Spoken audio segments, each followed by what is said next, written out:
Hello friends, I am Khushbu Maheshwal. Welcome to my YouTube channel Maheshwal Steno. Today I am going to give you a dictation at 100 words per minute. So get ready, 5 seconds to go.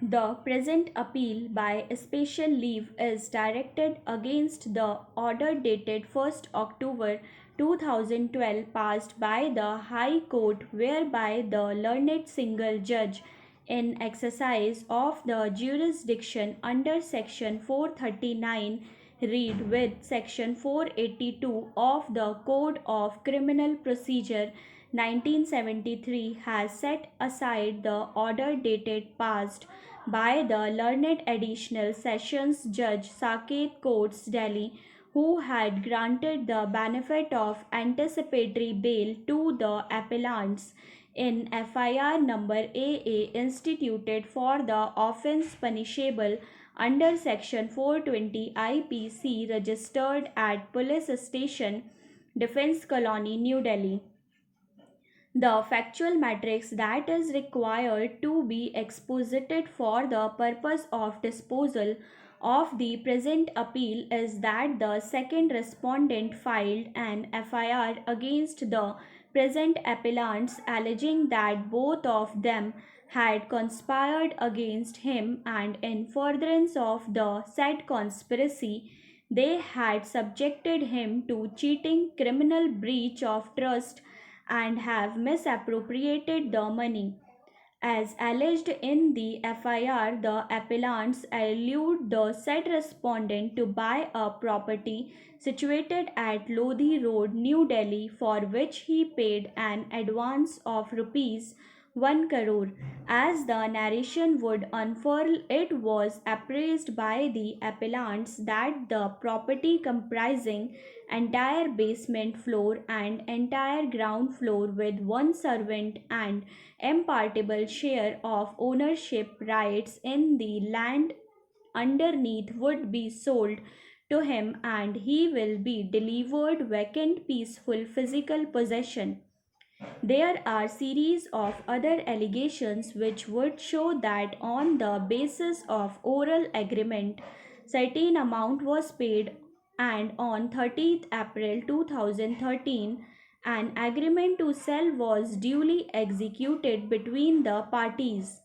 It is also the case of the informant that remaining part of the amount, that is rupees 4 crores, was to be paid to the accused persons at the time of registration of the sale deed on or before 26th September 2011.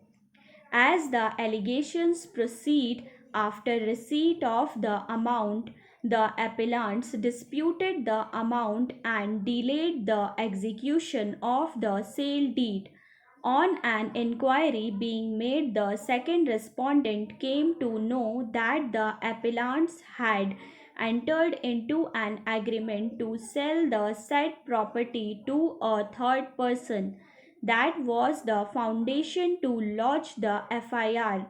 After the lodgment of the FIR, the appellants moved an application under Section 438 CRPC for grant of anticipatory bail.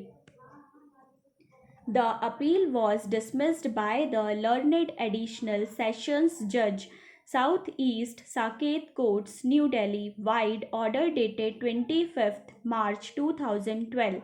Thereafter, the appellants, after expiry of 3 weeks, filed second application under Section 438 CRPC, which came to be considered by the learned additional sessions judge 2 Southeast New Delhi, who allowed the same by the impugned order dated 10th March 2012. The aforesaid order was assailed before the High Court on two grounds. First, the accused persons had misrepresented the facts and that there was no charge in the circumstances, and second, the application for grant of anticipatory bail could not have been entertained by the learned additional sessions judge 4 for the first application was rejected by the learned additional sessions judge 6 Southeast Saket. The High Court referred to certain decisions with regard to the parameters for grant of anticipatory bail, absence of change of circumstances, conduct of the accused persons in the manner in which they had executed the agreement for sale, the need for custodial interrogation, and the impropriety in view of the fact that another court had entertained the application for consideration despite the fact that the first application was earlier rejected by another court, and analyzing these aspects set aside the order for grant of bail. It is necessary to add here that the High Court has drawn a distinction between an order passed which is perverse in nature, inviting the wrath of impropriety, and a cancelling order of bail due to supervising circumstances after the grant of bail. We have heard the learned senior counsel for the appellants, learned ASG for the state of NCT of Delhi, and the learned counsel for the informant, the second respondent. On a perusal of the order passed by the High Court, we find that it has felt disturbed that the second application under Section 438 CRPC was allowed by another additional sessions judge who had not dealt with the first application. It has opined that the second judge could not have entertained the bail application, especially when the earlier judge was available. To elaborate, the additional sessions judge who has dealt with the matter on the first occasion had neither been transferred from the said court nor had he become incapacitated to come to court. So friends, don't forget to like, share and subscribe my channel for more related videos, and press the bell icon for instant notification. Thank you.